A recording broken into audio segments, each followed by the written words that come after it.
Meanwhile, in Bengaluru, citizens are up in arms, ready to fight the mafia that crushed many young lives. DK Ravi's sudden death, a reminder of how, as a nation, we failed the honest again and again. In Bengaluru, protests have erupted. People are now demanding a fair probe into his death.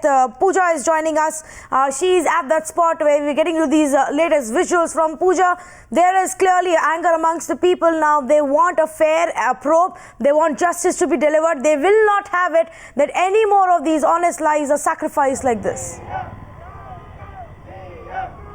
Absolutely, and most of these protests are spontaneous protests, so it's not going to be easy for the Chief Minister to keep dismissing these demands and these protests as political gimmicks by opposition parties, because we've seen not just yesterday in Bangalore but also in Kolar, and even today relentless protests in several parts of the city, and also of course the opposition upping the ante against the Siddaramaiah government inside the assembly.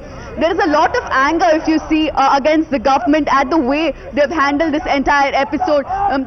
They've been shouting slogans against even the Commissioner of Police, M.N. Reddy, for the kind of statements that he's been making, that most people here are saying that has been very irresponsible statements. Let's just hear from some of the protesters. What is your anger against the government because of? Because government is not taking any action, but they have to give this issue for the CID, and we want justice, because everybody are there in their busy work, but they are not taking any serious issue on the DK Ravi's mishap. Right. Ma'am, also, why are you demanding for a CBI probe? Why do you think the CID probe will not do justice? Like everywhere, the police is under the control of the local government, and the local government must be somewhere, mixed up with the whole cause for his death. So we want it to be done from an impartial agency who will do it swiftly, who will do it justly, and who will actually find the reason for his death.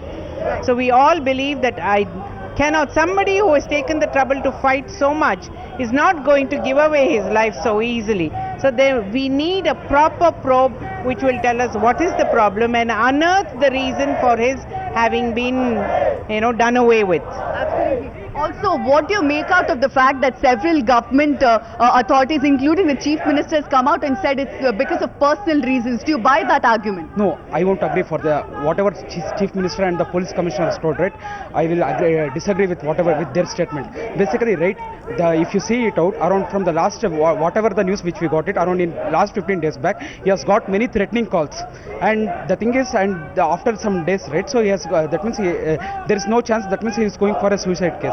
So due to some political pressure and other things, he has been murdered. It's a prima facie clearly mentions that it's a murder case, and we don't believe it. Also, there have been many contradictory reports that have come, evidences that has contradicting this statement that's coming from the Chief Minister. So do you think that the government at some point is trying to hush up this entire matter? I'm sure there is a lot that has to be hushed up from what the work that he has done over the last 6 years. So somewhere we need that to become brought out, and honest officers must be supported, because we want the country to progress. Corruption has eaten up everything in this country, and he has been exposing corruption and doing good work. The whole city of Kolar wouldn't have come out in such huge numbers if they didn't like the work that he was doing. So there is truth in the outpouring of love for this man who is just 35 years old. So we need to support his cause. We need to take his mission forward, because it is our mission. It is not his mission.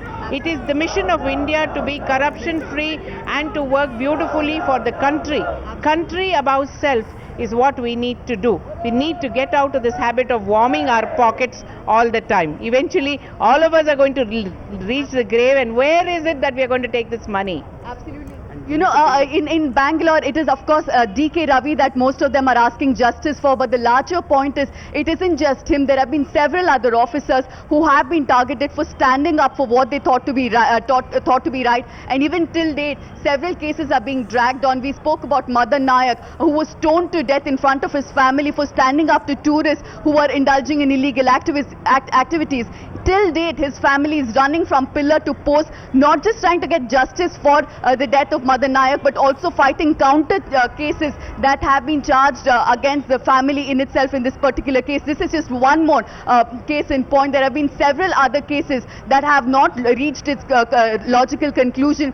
These people are here not just for DK Ravi, but for all those honest officers who have been targeted, be it being transferred out of their jobs, be it beaten up physically, some of them killed. These people are standing up for each and every one of those honest officers in Karnataka and across Bangalore. And from what we understand, this is not an issue that's going to die down anytime soon, be it inside the assembly with the opposition completely locking horns with the government, asking for a CBI probe and nothing less than that, Yes. or on the streets of Bangalore and elsewhere in Karnataka.